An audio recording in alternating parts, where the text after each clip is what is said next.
Welcome to this TOEFL speaking tutorial, where we will guide you through effectively responding to question 4 of the TOEFL speaking section.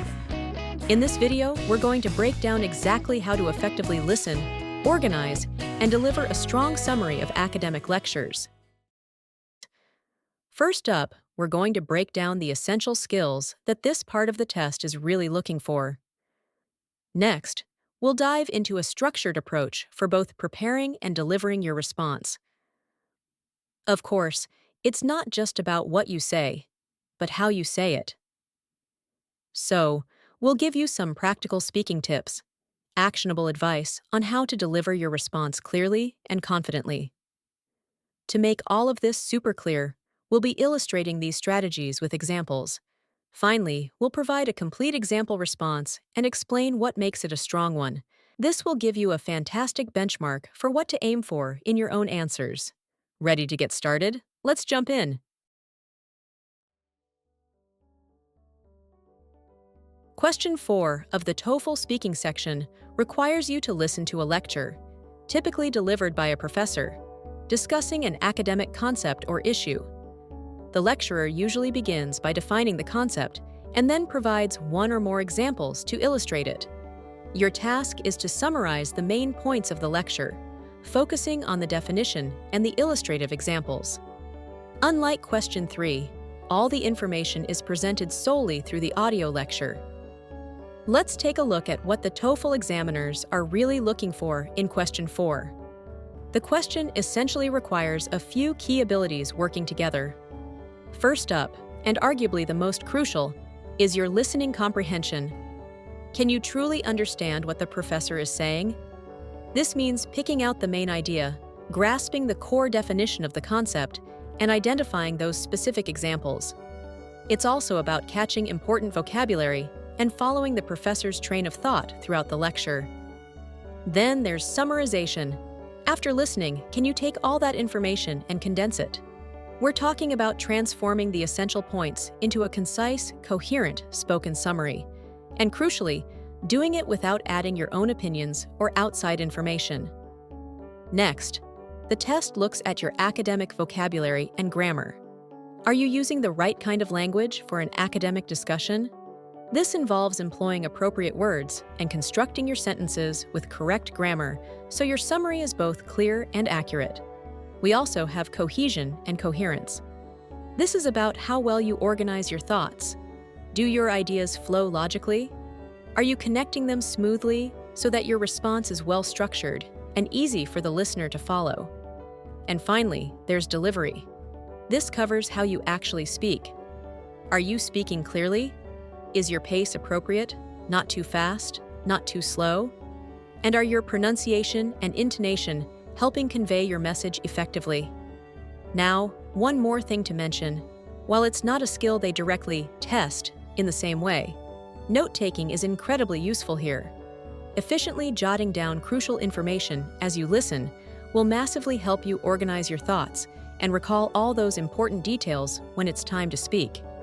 Think of it as your secret weapon for a strong response. For the purpose of this tutorial, we will be working with an example based on a hypothetical lecture on social loafing. The professor defines the concept of social loafing and then provides examples. The professor begins by defining it, explaining that social loafing is the phenomenon where individuals exert less effort when working as part of a group than when working alone. Then, to help you really understand this, he provides 2 clear examples. The first example he gives is about a classic tug-of-war experiment. He describes how researchers measured the individual effort of people pulling a rope. When individuals pulled alone, they exerted a certain amount of force. However, he emphasizes that when they pulled as part of a group, their individual effort, measured by a special force gauge, significantly decreased. The reason, he explains, is that they felt less personal responsibility because others were also pulling. And for the second example, the professor shifts to a more relatable scenario: group projects in a school setting. He points out that students often feel less pressure to contribute fully to a group project because they know other members will pick up the slack. Basically, if one student doesn't do their part, the project can still get done, so their individual effort is reduced as they rely on the collective effort of the group. Now let's see how to approach this question. As you listen to the lecture, it would be helpful to take notes of the main ideas discussed. The clock is ticking during the lecture, so you need a smart, note-taking strategy. This isn't about writing down every single word. It's about capturing just enough to jog your memory when it's your turn to speak. First, use abbreviations and symbols. Develop your own quick system. For instance, you could write DEF for definition, a plus sign for and, W/ for with, and X, for example. Every second counts, so shorthand is your friend. Second, organize your notes as you go. I highly recommend creating 2 main sections, one clearly for the definition of the concept and another big section dedicated to the examples. If the professor gives multiple examples, you'll want to quickly make subsections for each one so they don't blend together. Crucially, don't try to write full sentences. You simply don't have the time. Focus only on keywords and short phrases. These are the mental triggers that will help you recall the complete idea later. And finally, be an active listener and pay close attention to signal words. Professors often use phrases like, for example, to illustrate this, or another instance is. These are your cues that an important example is about to be introduced, so be ready to shift your focus and jot down those key details. With our running example for this session, your notes may look something like this. Now that the lecture's over, you've got just 20 seconds of preparation time. This is where you quickly transform your jumbled notes into a coherent plan. Essentially, you're building a mental outline for your response. After you've taken your notes during the lecture, you're quickly reviewing those notes in your head and organizing them into a logical sequence. This mental rehearsal helps ensure you don't miss any crucial points and that your response flows smoothly. It's your quick plan for what to say. Based on our social loafing example, your quick mental checklist might look like this. Use these precious seconds to confirm you have all the main points and a clear flow in mind. You've done the hard work of listening and planning. Now, let's talk about how to deliver that information effectively within the 60-second speaking window. Your 60-second response should follow a clear, logical structure. You'll want to start with a brief introduction, typically lasting about 5 to 10 seconds. Here, you clearly state the main topic or concept that was discussed in the lecture. For our social loafing example, you could say something like, the professor in the lecture discusses the concept of social loafing, or the lecture is about social loafing, which is defined as, it sets the stage for your summary. Following your introduction, move directly into the definition, dedicating about 15 to 20 seconds to this part. Your goal is to provide a concise summary of the definition the professor gave, using your own words as much as possible, but making sure you're accurate. In this case, you might say, he explains that this is the tendency for individuals to exert less effort when working as part of a group compared to working alone. Finally, you'll spend the bulk of your time, around 30 to 40 seconds, on the examples. This is where you present each example clearly, and most importantly, explain how it illustrates the main concept. For each example, briefly describe the situation, and then explicitly link it back to the definition you just provided. If there are 2 examples, try to dedicate roughly equal time to each. Using our social loafing lecture, you'd integrate the examples like this. By following this structure, your response will be organized, easy to understand, and hit all the required points. Now, to tie all of this together, here's a general structure template you can use as your go-to guide for any Question 4 response. Think of it as a fill-in-the-blank script that ensures you cover all the necessary points within the time limit. This template is a powerful tool to help you organize your thoughts quickly and deliver a comprehensive, well-structured answer every time. Now that we've covered the structure of your response, let's shift our focus to how you actually deliver it. Beyond just what you say, how you say it makes a big difference. Speak clearly and naturally. Don't rush.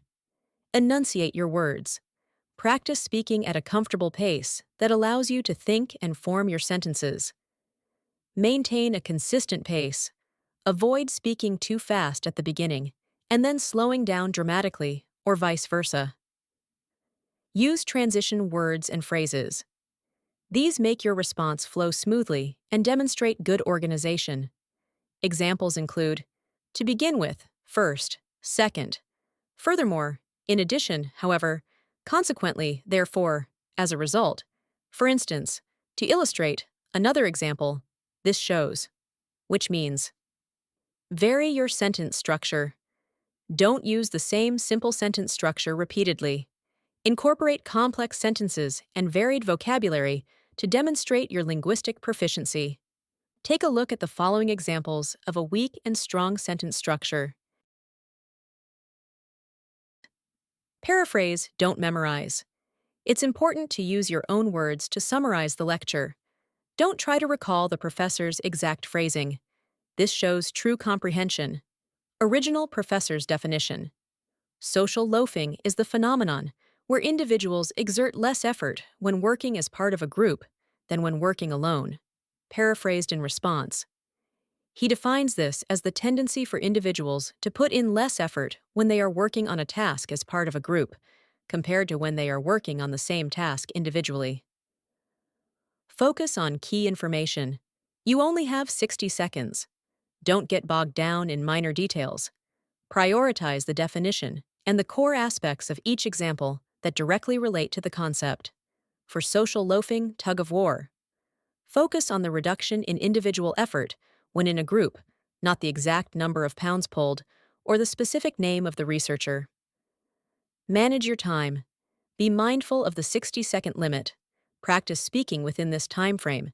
If you have 2 examples, ensure you allocate enough time for both. Project confidence. Even if you make a small mistake, keep going. A confident delivery can make a good impression. Let's take a look at the full 60-second sample response based on our social loafing lecture, demonstrating all the strategies discussed. Let's go through it and see what makes it a strong response. Clear introduction. It immediately states the main concept. Accurate and paraphrased definition. It provides a concise and accurate summary of the definition provided in the lecture, using its own words effectively. Logical structure. It follows the prescribed structure of definition, followed by examples seamlessly.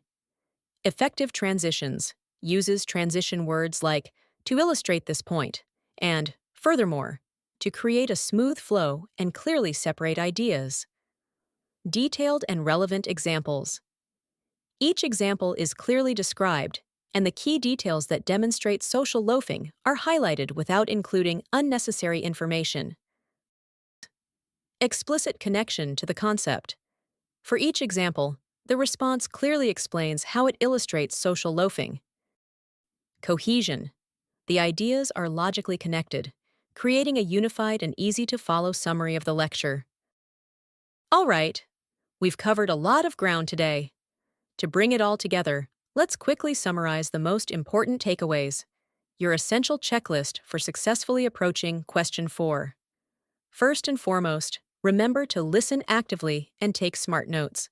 Next, structure your response clearly.